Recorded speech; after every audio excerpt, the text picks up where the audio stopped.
వారి మధ్య నుండి ఇశ్రాయేలీయులను ఆయన తప్పించెను. చేయి చాచి తన బాహుబలము చేత వారిని తప్పించెను. ఎర్ర సముద్రమును ఆయన పాయలుగా చీల్చెను.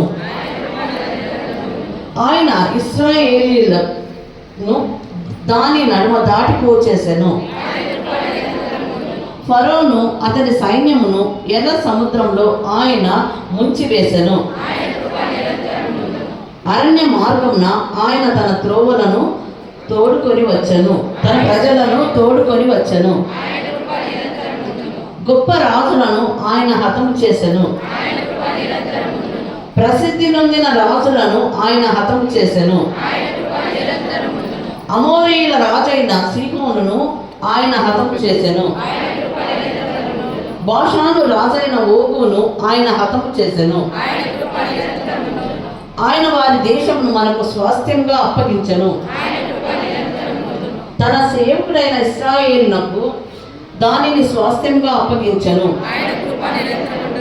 మనము దీన దశలో ఉన్నప్పుడు ఆయన మనలను జ్ఞాపకం చేసుకొనెను. మన శత్రువుల చేతిలో నుండి మనలను విడిపించెను. సమస్త జీవులకును ఆయన ఆహారమును ఇచ్చుచున్నాడు.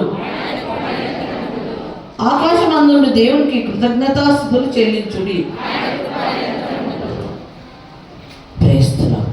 అలాగే నిల్చుందాం. అందరు కళ్ళు మూసుకోండి.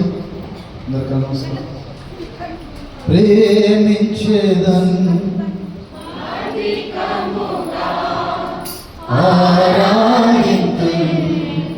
ఆసక్తితో ప్రేమించేదన్ అధికముగా ఆరాధింతు ఆసక్తితో నిన్ను పూర్ణ మనసుతో ఆరాధింతు నా పూర్ణ మనసుతో ప్రేమించేదన్ నిన్ను పూర్ణ మనసుతో ఆరాధింతు నా